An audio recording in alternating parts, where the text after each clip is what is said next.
Chapter 47. Javon left the Met Building and hailed a cab that returned him to the FBI office. His meeting with Roger Cortez had gone off without concern. However, he couldn't shake the feeling that there was more behind the pleasant smile, exquisite clothing, and expensive cologne. Cortez was almost too polished during the meeting. Javon finally concluded that it was probably the salesman in Cortez that he'd picked up on and decided to check out the 4 names from the visitors list that he needed to follow up on. He opened his desk drawer and saw the photocopy of the note that had been in the envelope and reread it. The living delivers a warning. The dead will reveal the consequences of a warning ignored. He was convinced this couldn't be just a random note that made it into the bureau. How might this play out if it was linked with Jenkins? He started to run different scenarios through his head to see if any made sense. The living delivers a warning. Did that mean Jenkins was alive, but his abduction was a warning to someone else? Or did the last part, the dead will reveal the consequences of a warning ignored, mean the warning was ignored, and Jenkins was dead? He was frustrated. This seemed to be going nowhere fast. There'd been no update from Angelina, which wasn't boding well with the investigation. If she didn't reply by the end of the day, he'd send another email to check on things. He returned the paper to the drawer and retrieved his notepad from his jacket pocket.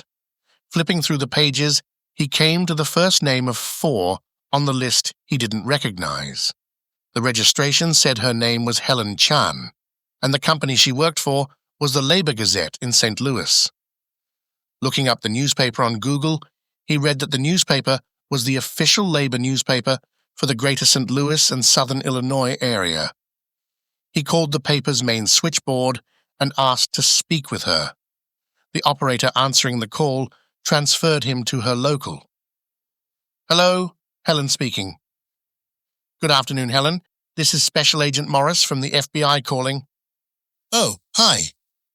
"I wonder if you'd have some time today to meet. I want to follow up on the media event from last week." "Sure. I'd be happy to meet with you. What time?" "I'm open to whenever is convenient for you," he said. "Any time works for me. I'm about a 15-minute walk from your office." "Do you want me to meet you there?" she asked. "There's a cafe au lait on Jefferson. We could meet there. It's probably a little over halfway for you," he offered. "That sounds great," she said enthusiastically. "I can leave in 10 minutes, so I'll meet you there in 18 minutes. "I'll be there. Thank you for being so accommodating."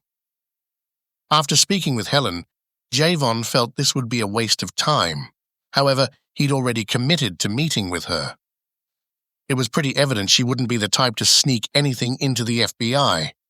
He left the office and turned right on South 22nd Street, then another right onto Clark Avenue.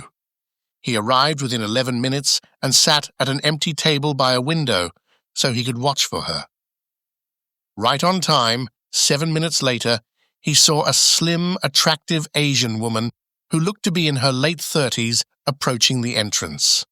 She walked into the shop, looked around, and Javon waved to her. She smiled and quickly walked to the table where he was seated. Javon stood and shook her petite hand. He figured her to be perhaps 36 years of age.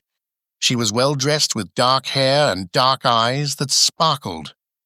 "Thank you for coming so quickly," he said. "I'm Javon Morris." "Hi, Agent Morris. I recognized you from last week's media event. You probably already guessed I'm Helen Chan." "Nice to meet you, Helen. Could I get you something?" "A chai tea latte would be great.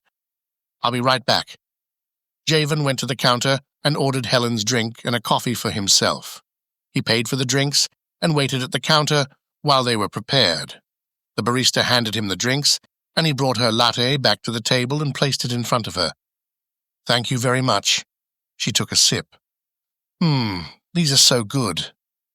Javon took a sip of his coffee and grimaced slightly. It certainly wasn't the formulation that Cortez had served earlier. Javon began, "I wanted to meet with you today as a follow-up to last week's event." She smiled and looked directly into his eyes. It was quite the furor at the end. "I felt sorry for you with all those questions coming at once. Has there been any update on the abduction?" We've had a few leads we're following, but nothing we can disclose right now. That's too bad. So what did you want to discuss? Javon was somewhat at a disadvantage.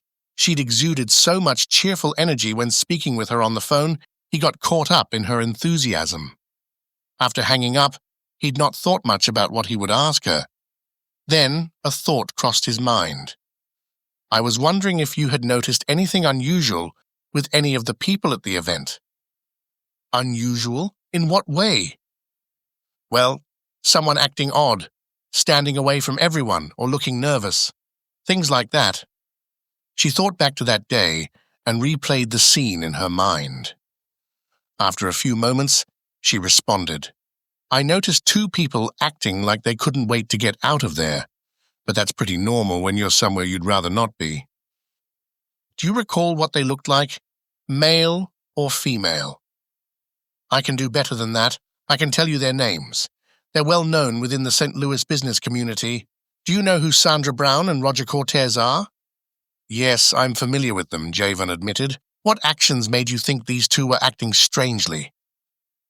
They just didn't seem like they were all that interested in what was taking place.